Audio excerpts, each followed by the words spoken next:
I'm Luke. Bilkins Folly. It's the tale of a kid, a boy in the 1700s who's come over from Ireland with his dog. He's looking for his mother and his grandfather who have gone missing. They're a family of treasure hunters. Along the way, he's going to dig up plenty of treasures, find out some family secrets, and find what it means to him to be part of a family. Kind of did a little bit of research, and it's more based on, in my head, what I imagine the 1700s would be like, which is based on my experience of Pirates of the Caribbean and Monkey Island games. Obviously, they're tracking down their grandfather and their mother, and through the story, you actually realise that they were in conflict. They actually had separate goals. So your grandfather wanted the Bilkins to be the greatest treasure hunters, and he was prepared to stop at nothing to get that, whereas the mother was actually trying to save the family. So within the game, you're going to need to make a choice. Do you follow your grandfather's fate and become the greatest treasure hunter in the world, or does it matter more to protect the family and save the family from this curse? I wanted to make a game where the consequences of not being able to progress weren't based on skill level. It's all, once you can solve a puzzle, you can move on, or you can get a hint which will help you. But I didn't want to add fail states for the player. It's a sort of more of a wholesome, I guess you might call it, but certainly more of a chill style game. Hi everyone, I'm Jamal Green, I'm a composer. So now we're going to have a look at some of the gameplay in the game. The music in the game is all thanks to Jamal. He's been fantastic. He's come on quite early. He was quite insistent about being on this project. I saw Bilkins Folly and it looked amazing. And so, yeah, I was insistent that I could be a part of it, and pushed as much as I could, and just started writing and sent Luke some ideas and eventually persuaded him to let me join. Skipped a bit of narrative here, and we've just washed up on the beach. So the final release will actually have a bit of a video leading into this. One of the main gameplay loop of Bilkins Folly revolves around the idea of reading maps and then going away and digging up in those areas where you think that solution is buried.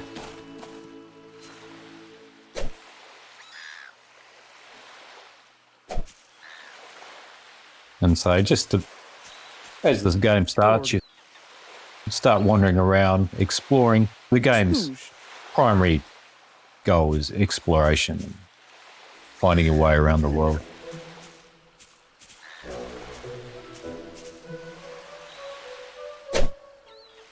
So one of the tools that you have is the map. A lot of maps in this game, I will say, but this is probably the most important one. And as you go around, it points out, it marks on the map here what you've already seen. As you discover more things, that'll fill out. I've got the journal here.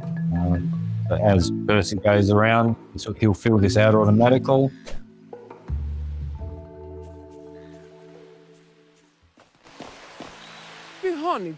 And this is the first character we meet in the game. And did this? No use. Humour is a big part of the game. I don't think I could have made a game without humour, especially the amount of narrative in it and storytelling. You're talking to characters all the time. That's how you get a lot of quests. Please. No use. The magic club.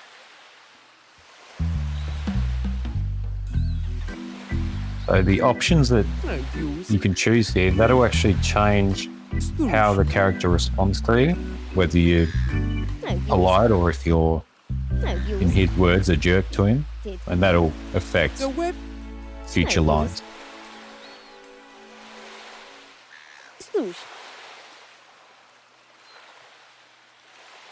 For me, the dialogue is just one of the best parts of the game. It's excellent. It's hilarious at times. Thanks, mate. I like to think I'm pretty funny, but my wife is otherwise.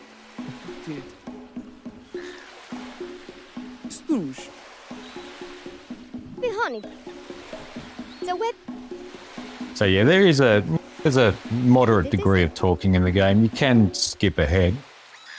I was conscious of the fact that this was being recorded, so I was letting the text stay up a bit longer than normal. You can also change the speed settings, or you can have it so that it doesn't skip ahead at all. So if you're the sort of person that likes to take the time reading. So we've got more options, but I think at this point we're just going to say goodbye and explore the rest of the island. No use. So a lot of the story comes through the characters that you met. There are also books that you can find, stumble upon and read those. Often they add a bit of extra flavour to the world, so you don't have to go around and read every single book in the game. That's not something that I'd enforce. And this is what some people would consider the main character of the game.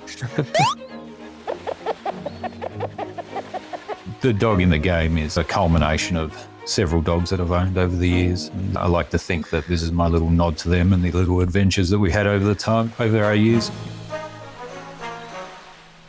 I think that's my favourite tune in the game. Yeah. The whip.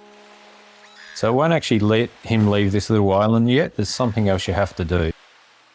Not that, but it helps.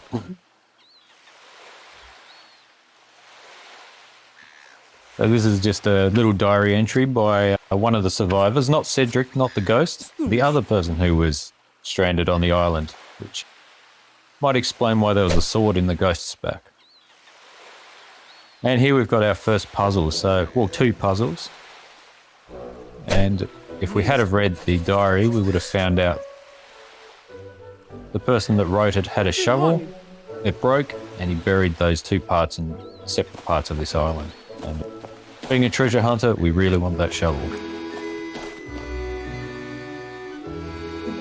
So Drayton's got the scent of something right now. And Drelis. The whip.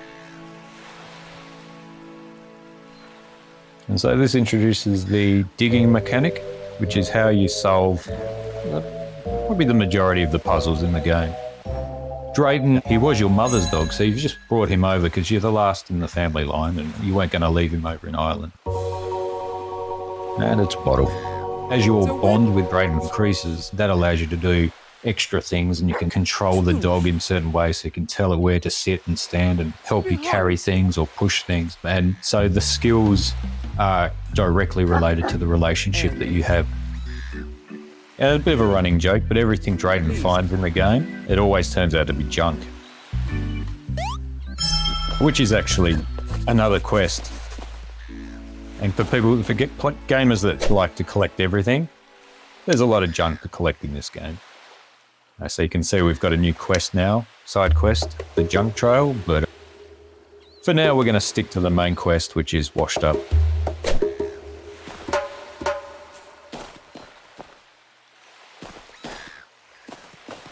And Drelis.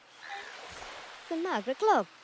So if we do get stuck on the island, we can always come back to Cedric and ask him for a hint. But I think for now we might be good. So we've got our two maps. Starting off pretty easy. I think we know where this one is. And Drelis. And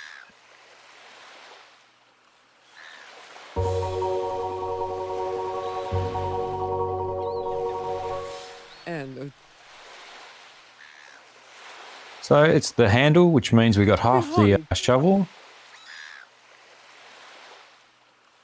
And I think I mentioned there's a few maps in this game. We just found another one. There's a lot of maps in this game.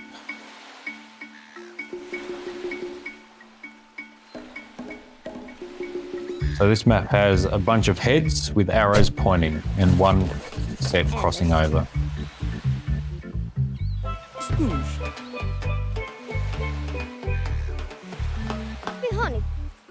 Behind it. Knees.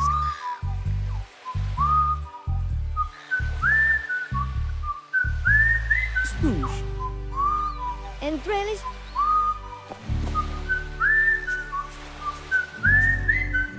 The Margaret Club.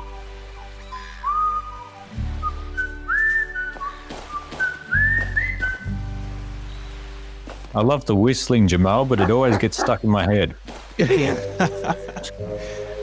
Same here. The web. We found more junk. Please. You can actually upgrade Drayton when you get further in the game, and he can still only find junk, but he finds it further out, which is really handy. I love finding the junk. I really do.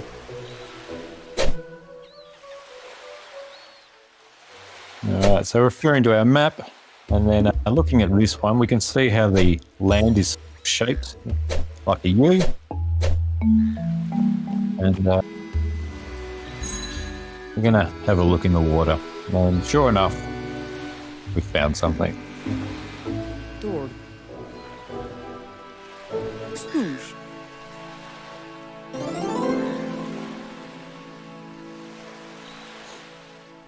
So up until this point, we could only dig up sand because we only had our hands. But now we've got a shovel, we can dig pretty much anywhere within reason. Please. Behind it. And we found a coin, which later on in the game we'll be able to buy upgrades and other items with the money that we find.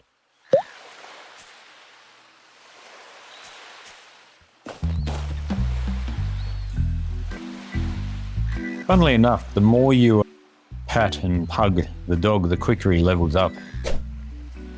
Thing with him that way is it's more than just hugging the dog or patting the dog. It's actually a gameplay element. Did this?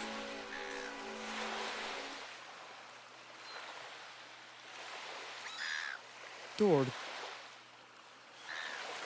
The web. We now know that we've got the shovel and Cedric wants the sword out of his back, which means we're going to have to find out where he's buried. And trellis.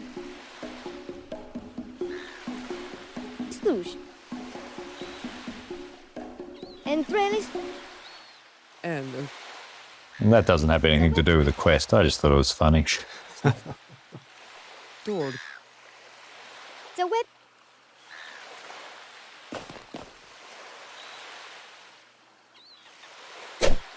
And I think I've left it there. Thank you so much for watching. Yeah, thanks for checking it out, guys. I really wish I could be over there. Watch out for Bilkins Folly later. It's the year. You can find out more at bilkinsfolly.com. Cheers.